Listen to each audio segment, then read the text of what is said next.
All right, so we have a wonderful night tonight, do we not? Does everybody know who's speaking tonight?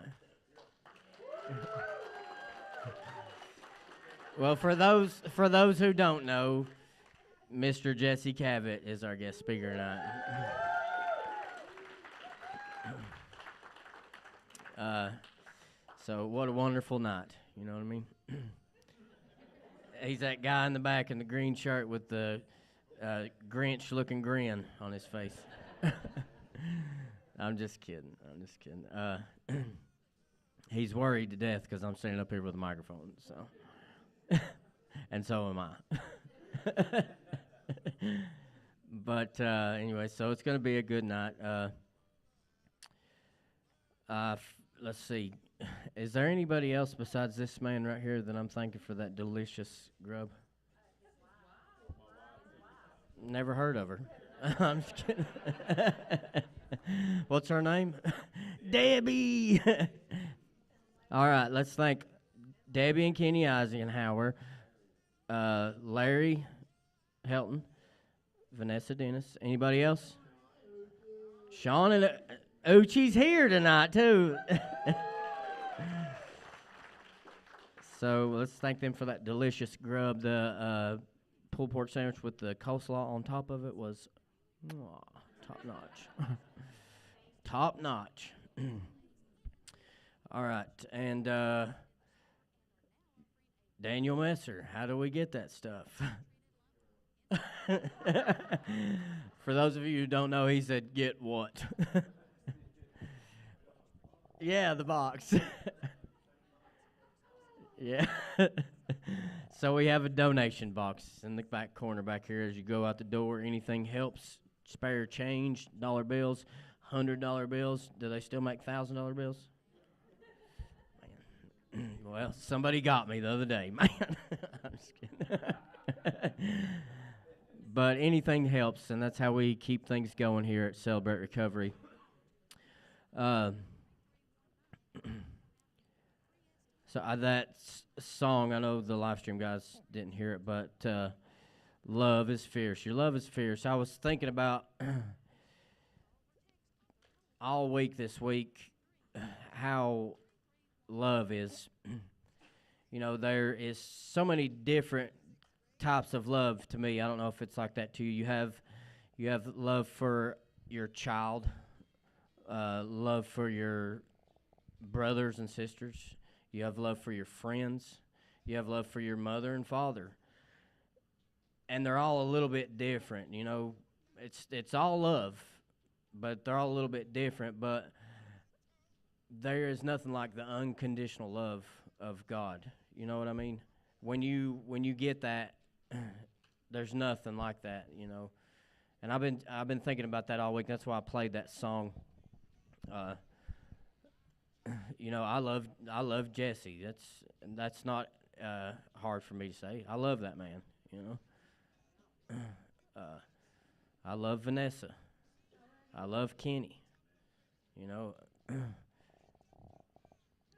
I'm just kidding. I'm just kidding, bro. I love Josh. I'm just kidding, but love is so great. Is it not? Do we agree? Okay, and I'm gonna talk about a few things, but not right now. I'm gonna let the chip ceremony go on. So everybody, please give a warm welcome to Josh Goodman. Josh Goodman. Thank you. You ain't alone. If you want me to stand up here with you, I will. If you feel lonely. I got a bunch of other people if I stink. I mean, okay. How y'all doing? So, it's crazy. So during praise and worship, even though there was those songs, like on the ride over here, I always pray before I get up here because I always try to talk about something that's going on. And the whole right here, it was already love is what was on my mind.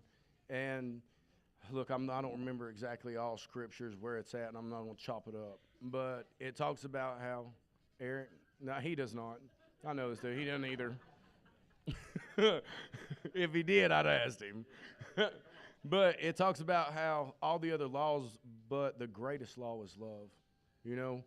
If you live your life by love, the rest of it just falls into place.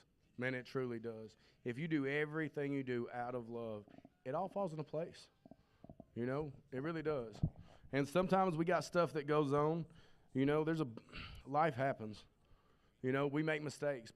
Everybody makes mistakes.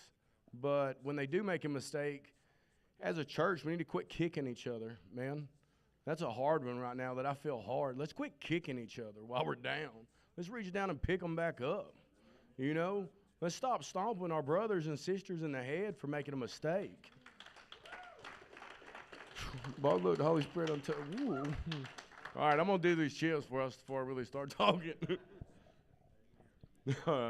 Well, I'm glad to see there's a bunch of people. This what's up. The food was fire. I need that slaw, bro. That was legit, dude.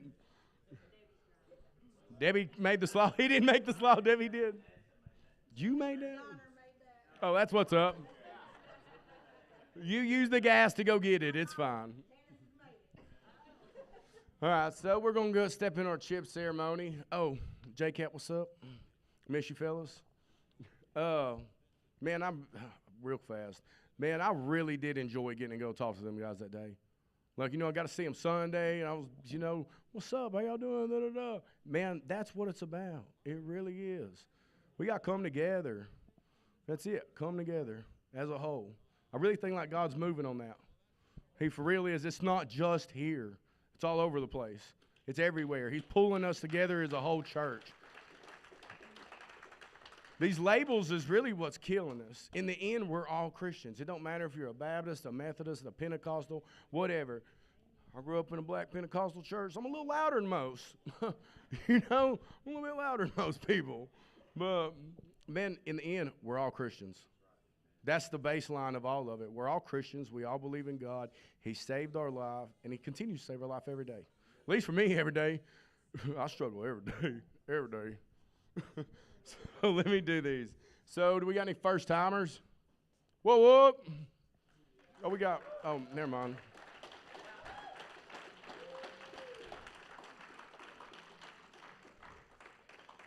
Boom, boom, boom. That's Chad, everybody.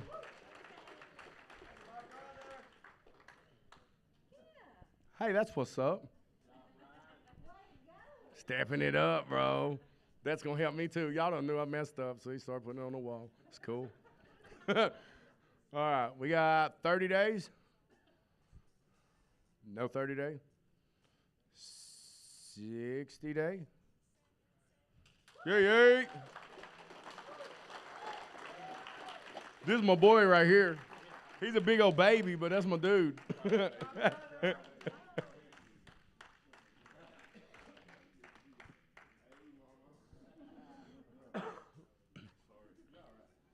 We got 90 days. Working on it. What's up? 4 months? Huh? 90 days is 3 months, homie. 4 months. 4 months. Huh? Booby, it's not Fed time. We've gone over this. It actually goes by months too, but 5 months. Nope. 6 months. 7 months. Well, I'm glad we got some big sobriety numbers in here. 8 months. Hey. Oh, we got a couple of these. Are you 7 or 8? 8, that's what's up. We got a bunch of 8s. Oh, Brucey Bruce. What's up, bro?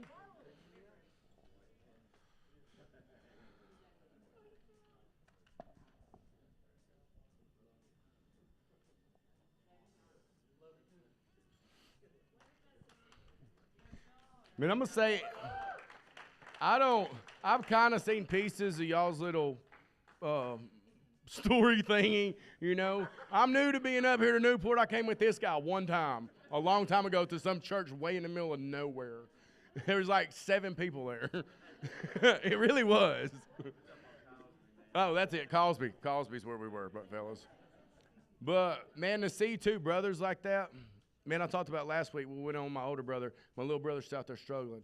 Man, I pray every day that God just grabs him and pulls him in. I feel like I'm probably going to have to kidnap him and bring him, but we'll deal with that one day.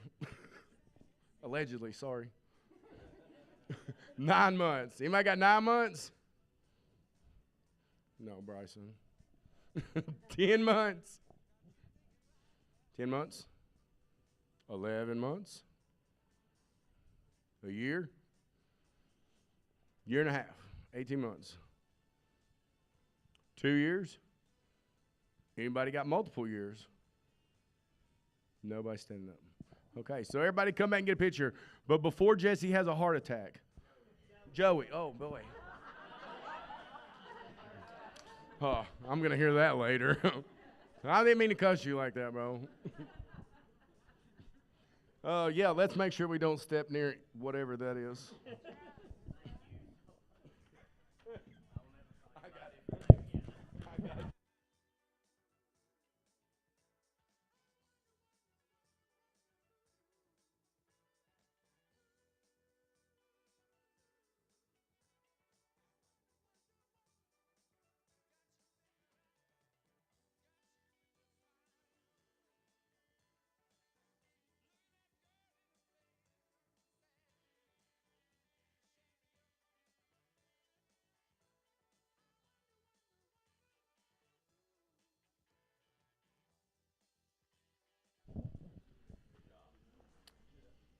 Chips, chips, chips. I'm proud of you, John. I love you. I'm proud of everybody who got a chip. Don't get me wrong, but I'm super proud of my brother. All right, so let's give him one more round of applause. How about that? Okay, I have a big announcement. So this Saturday, June 29th, in the year of our Lord 2024, at 1:30 p.m. at the Newport Church of God, 407 Old Knoxville Highway, Newport, Tennessee, 37821, is the Tennessee JCAP 11th class graduation. 11th. We're in the double digits. Yeah, 2 ones. 12 minus 1. 8 plus 3. All right. So that's pretty awesome. So please join us there. Our guest speaker there will be Pastor Jerry Graham, which is probably the most godly man I've ever met in my life. And I love just being in his presence. So please join us there, followed by food and fellowship afterwards. So come support these guys in their recovery and their walk with the Lord Jesus Christ, okay? All right. I noticed you're mic'd up, Jesse. Is everything okay? All right. So I got a few things to say. Yeah. So, you remember the last time Jesse spoke? Was anybody here? I know you were here, Jesse, but well, okay. So the last time Jesse spoke, I was like, so I know 5 real life punks, and Jesse's 4 of them. You remember that? But I was wrong about that, and I apologize because he slid that last spot in. And he's 5 real life punks right now because of what happened this week. So I'm gonna fill you in. Some of you have Facebook, and some of you have seen it. So I bought a truck. I bought a Ford truck. Sorry if you like.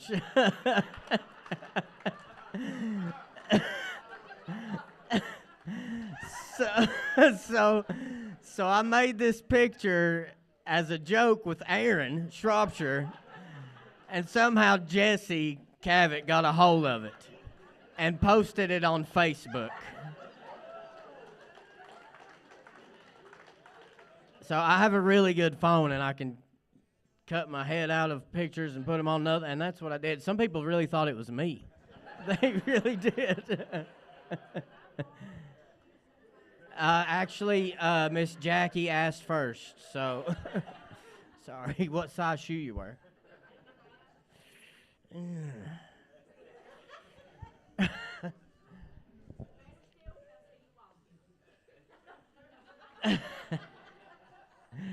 It's calves. But anyway, so got a lot of likes, a lot of laugh faces or whatever they are, a lot of comments. And at first I was like, man, because a lot of people was like, is that Joey? Like, yeah, that's me. That's my face. It's not my body, and my truck is blue too, by the way. So, but I figured y'all will enjoy that as much as Jesse did, and everybody else on the planet.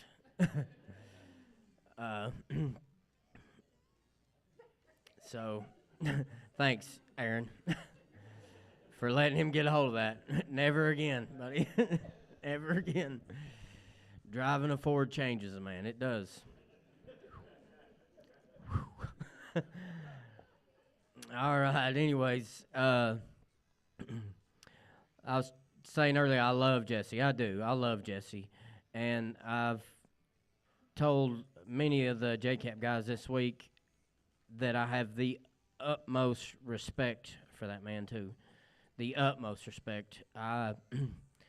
Probably the only person I respect more is Carter Moore, because he's a circuit court judge. You know? And that's only when I'm in front of him. Sorry if you're watching. I'll see you next week, because I do have court next week. Anyways, I respect Jesse. He's a great man. He's come a very long way. So I have, I had the funny picture of me, but I want to show some good pictures of Jesse, because he's come so far away. It's crazy. So you put the before. This is Jesse before, deep in addiction, and I knew him then too. But the man he's became today is great. Bro, fix it. Fix it, dude. Fix it. There he is. Before and after of Jessica. He's a good-looking dude nowadays.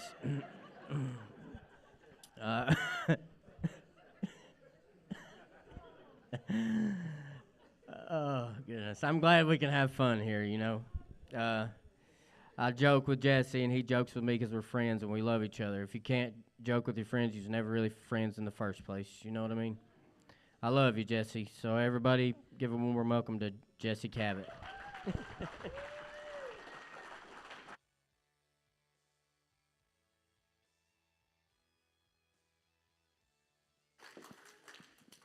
I'm not much of a speaker, so I won't be up here along with some people, but I'm going to start my testimony from whenever I was 5 years old. We lived in Cleveland, Ohio. We were extremely poor. My mom and dad took us and moved us to Newport with my aunt. About a year after we moved to Newport, my dad decided that Tennessee life wasn't for him and family life wasn't for him either. So he left my mom with me, 2 brothers, and 2 sisters. We didn't have much. From age about 7 till I was 17, I got sent to 2 group homes, 2 foster homes, 2 lockups, and a Morristown emergency shelter 4 times. The second group home I was in, my mom done everything the court said to get custody back of her kids. I was scheduled to move in with her December the 20th, 89. My mom died December the 16th of 89. 4 days before I was supposed to move back in with her. And I was a mama's boy, and that just hit me deep. After that, I started drinking and smoking pot at 13, fighting everybody that I seen.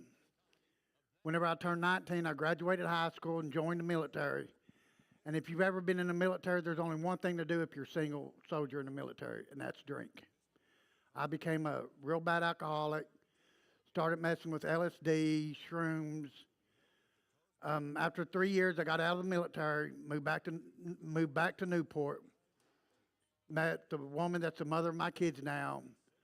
We had our first son, and both of us was in it. I was drinking, she was taking pills. It was a very bad relationship. I loved her, but I was never in love with her. The way I was brought up is if you get a woman pregnant, you take care of that. So I married her. We had 2 other kids. We stayed together for about 12 years, but it was a really bad relationship. We both started taking pills. After pills wasn't doing no good, so I started in meth.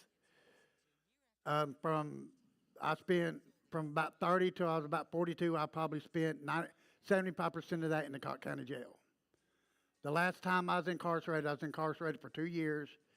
I got picked up for destruction of private property, vandalism, fleeing and evading, 2 child support warrants. While I was in there, I got indicted on sell and deliver at Schedule 2. I was ordered to 8 years community corrections and long-term rehab. Well, I got a bed for rehab, and Dan Williams, before Jacob started, would come into the cells and do Bible study with us and help us get in rehab. He got me a bed in Indiana, but he said, Jesse, you got to rest your neck. No more fighting. No more raising Cain in the jail. Well, the next night, trustee sent word into the cell that somebody owed a debt. So me being me, I decided to try to collect the debt. Caught another assault charge. I lost my bed in Indiana. Whenever God whoops you, he whoops you good. I lost my bed. The trustee that was supposed to pay me for the debt went to prison that morning at 4 o'clock in the morning, so I didn't get the debt. Lost my trustee job. Got locked down in 2 cell over at the annex, and if you've ever been in Cocke County Jail, that cell is a dungeon. Well, I finally got a bed, got back. Well, COVID happened, and they locked all the trustees down. One day, me, Corey Hazelwood, and Sam Warren, they were taking us out to clean around the courthouse. And I happened to be on the steps whenever Dan called Cecil Hope. He asked if anybody was eligible for rehab. And I said, Cecil, I was ordered to rehab about 6 months ago. Cecil got my court tape for my assault charge, moved up a month and a half. Dan come to get me on a Thursday, and Cecil said, no, not today. He ain't leaving today. He made me wait one more day. May the 25th of 2020, Dan took me to True Purpose in Sevierville. And I remember the last words he told me. He said, Jesse, this ain't jail. Because I still thought everybody was out to get me. I had a jailhouse mentality. Getting off of drugs is easy, but getting the jailhouse mentality out of you, that's so much harder. For the first few months, I was just doing what I had to do to get by. Whenever 3 months come up, I got my first home pass. That Friday morning, I was just having a horrible day. And all of y'all in True Purpose, y'all know Brock Taylor, don't you? I could not stand Brock Taylor. One day I was having a bad day, and it's just something over petty. I called him every name in the book trying to get him to fight me. He wouldn't fight me. I got home, went on my home pass. Whenever you come back to True Purpose, you come in, set your bag down, take your drug test, and the leaders go through it. Well, after I got my bag, I went into the day room, and here come Brock Taylor fast walking toward me. And I dropped my bag. I said, I thought I was ready to go because I thought he was still mad as I was. And he come up to me and generally hugged me and really meant it, said, Jesse, I'm glad you're back, and I really missed you. And that just broke me. That night I laid in my bed crying, praying to God. I said, God, I want what he's got. Brock Taylor hates me telling him, but Brock Taylor helped save my life by that time. I started doing what I was supposed to do, staying in the Bible, doing my classes, doing what RG and Chip asked me to do. While I was at True Purpose, I had a horrible anger problem. And I like telling a story about me and RG. He come out to, I had to work on a band. It was a thermostat job, should have took about 15 minutes, but somebody said they wanted to help me, and that 15-minute job took an hour and a half. RG come out there and said, Jesse, I heard you had an anger problem. About 2 seconds later, I threw a screwdriver, it stuck into the door of the building. Threw my glasses. He said, I'll come back and talk to you later. I started doing what RG wanted to do. RG, if he's your counselor, listen to him. RG is a great man, and he'll never steer you down the wrong path. After I'd been at True Purpose about 9 months, I went to work for Perry Development. I drove the Bobcat, and whoever drove the Bobcat was over the crew. One day it was raining, nasty. Everybody else done called in, but I knew I had to be there, and the devil was just on me. He said, Jesse, why are you working so hard at your sobriety? Why are you going to work and working hard? Nobody else does it. Whenever I got to Knoxville, I always done my devotional. And that morning, the devotional was about Colossians 3:23. Whatever you do, whatever the task may be, do it for God and not man. And God said, Jesse, that's why you do it. You ain't doing it to make all these people happy. You're doing it for me, and because you're a servant of God.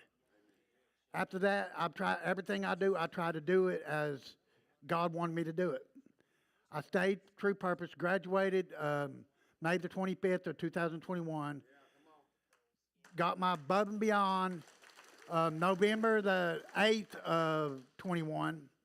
And a couple weeks after that, the house director job for JCAP come open. And everybody told me, said, Jesse, you don't need to go back to town. You know that you don't never go back to where you used to run. But the same people that said, Jesse, don't go back, is the same people that said, Jesse, you've been in addiction 30 years, you won't make it. Jesse, cerebral's too close, you won't make it. Jesse, you will never make it. But God said, as long as I've got God and stay in God's will, I can do anything. I came to JCAP, our first house, as a house leader. We had 7 people in the house. Now we've been going almost 3 years. We've got 3 houses. We've got, right now, 30 people in the houses. I started as a house director. I'm now the reentry program director. I get to go to in the jail that I've done so much time, so many fighting. I go every morning at 6:30. I do a Proverbs with them. I get to minister to the guys in the jail. I teach a forgiveness class on Fridays. Every time I do my testimony, I like to do something to show that this is why I think God wants me here. If there's anybody in here that I used to run with, do jail time with, get high with, or anything, can you please stand up? This is why God's got me doing what I do. This right here. There's foremans now, there's fathers again, mothers again, husbands and wives again. And I get to be a light in their eyes like RG and Dan was in mine. Before I get done, I want to tell you a little bit about some of the people God used. Rahab was a prostitute. Moses had a speech impediment. Aaron worshipped a golden calf. David was an adulteress and a murderer. Abraham was a liar and a manipulator. Gideon doubted that God would help his people. Peter denied Jesus 3 times. Paul was the worst of the worst. He killed many Christians. And the 12 disciples, they could not get along. Now, knowing this, their faults and what they did, God used them to help build his kingdom. I've got a question for everybody in here. Knowing all this, what have you done so bad that God could not use you in mighty ways? Some of the ways that the Lord has blessed me since then, I've got full restoration with all 3 of my kids. I'm the reentry program director for JCAP. Whenever I went to court last time, I was ordered 8 years community corrections or supervised probation. About 6 months ago, I went in front of the judge, and the judge cut my sentence in half and waived $2,000 in fines. I get to go into jail every day. Used to, if I went to court, I was scared to death going into court. Now I go into court and speak for the men that's in JCAP, and the judge actually listens to me and takes it into account. For the people that's in True Purpose and JCAP, find you somebody that an accountability partner, a real one, not somebody you could just go kick it with, somebody that will call you out on your BS. And once you graduate, don't quit being accountable for each other. Kevin Hill and Jimmy Goins was my accountability brothers, and we stay in contact now, and I've been with JCAP for 3 years. I'm here. Everybody, most people at True Purpose has my number. Call me anytime. And the guys in JCAP knows that no matter what time it is, they can call me. They can come knock on my door. I'm here for you. Here in a little bit, we're fixing to play a invitation song. I like this song.